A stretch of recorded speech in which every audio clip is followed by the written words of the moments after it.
Hello and welcome to another sneaker video. In this hopefully not too drawn out video, we'll take a look at the 2019 release of the iconic Reebok BB4600.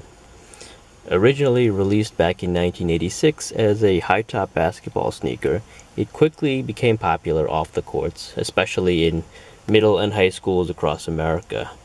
And you couldn't go to your local mall and not see someone rocking a pair of these. And I recall seeing them in a few 80s movies as well. The BB4600 got its name from being a basketball or BB sneaker and for its initial retail price tag of $46. The 4600 was more of an entry-level sneaker compared to other Reebok models of that time like the BB5600 and the 6600, which also took their names from their price tags.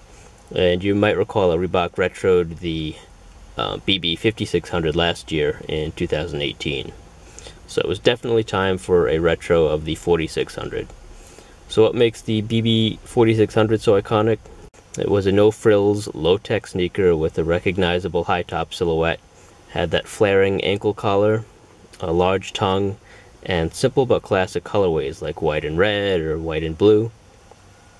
You could wear them anywhere. You could wear them to class, to the gym, to run errands, to do yard work, to go to the arcade, to go on a hike, and yes, to even play basketball. And they came out in an era before high-tech midsoles and special straps, pumps, and lacing systems, lightweight materials, crazy colors, and all the rest of that stuff.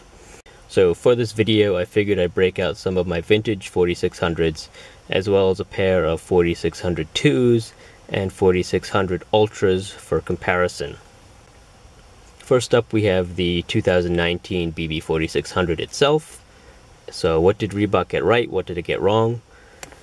It got the leather right, I would say. The leather is nice and soft, and though it's not quite as thick as the OG leather from what I can see in my pairs, it beats using synthetic leather everywhere, which seems to be a lot more common these days. The stitching is also well done, at least on my pair, and the treads on the outsoles are true to the originals. Reebok decided to include its athlete shoe label on the inside of the tongues, which was a nice touch, though it's smaller than the label on the originals. Now let's compare it to a white and red pair from 1987. This is where the 2019 comes up short, literally. This is the biggest problem I have with this newest retro. Every other retro of the BB4600 that I'm aware of kept the high ankle collars and tall tongues. It's what makes the BB4600 the BB4600. This 2019 model is more of a mid-top, and the difference is glaringly obvious when you do a side-by-side comparison, which I've done here with some of these shoes. Was Reebok worried that the old-school high-top look wouldn't sell? Maybe. Next we can compare them to a 1986 pair. Both this vintage pair and the white and red pair from 1987 have a red and blue stitched Union Jack and Reebok letters on the sides of the shoes. The 2019 has only red stitching, and the font and logo are noticeably smaller. And I'm really not a huge fan of Reebok's decision to cut this corner. Looking closely at the back, you can see Reebok is printed flat on the collar of the retros. However, on the vintage models, the border of the letters appears to be debossed, and the O in Reebok has the registered trademark symbol above it, not so on the 2019. Next up is a white and blue pair from 1989. Around this time, Reebok traded in its stitched Union Jack and Reebok lettering, and went for a raised rubber Reebok on the model's accent color, in this case blue.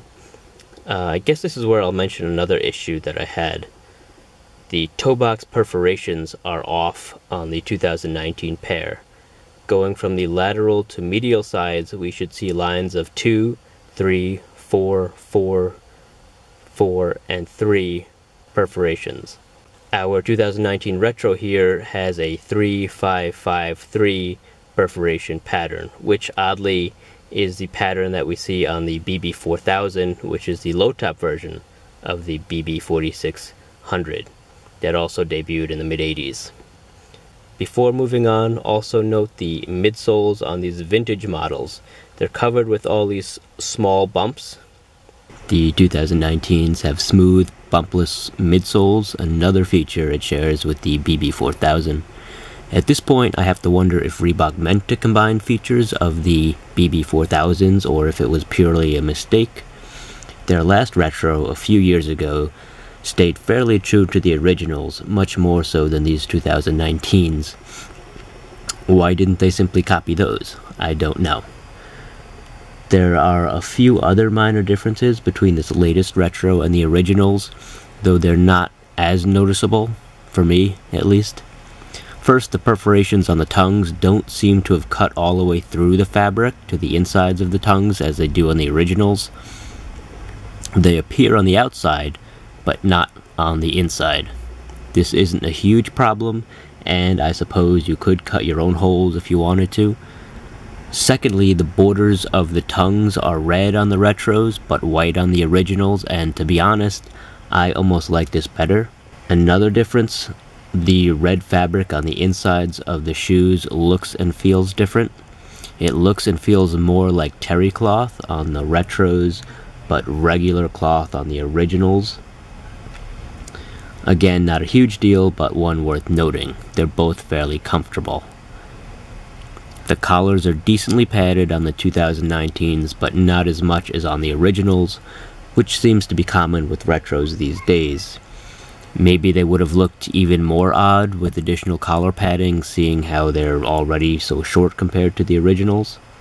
Staying inside the shoe, we can spot another difference. The originals have a strip of fabric on both the medial and lateral sides, with the brand's name repeated on it, and the 2019s do not have this. Yet another difference is on the tongue tag with the Reebok logo, the star crest. It's slightly smaller and less shiny on the retros, and yes, the 80s stitching, both on the tongues and on the sides with the Union Jack, seems to have a bit of a reflective shine to it, even after all these years.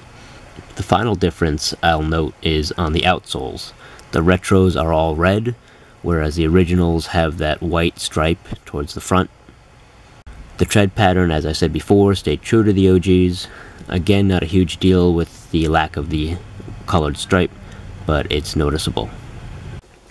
Now we move to the 1990 Reebok BB4600 2, a bit of an updated design for the model.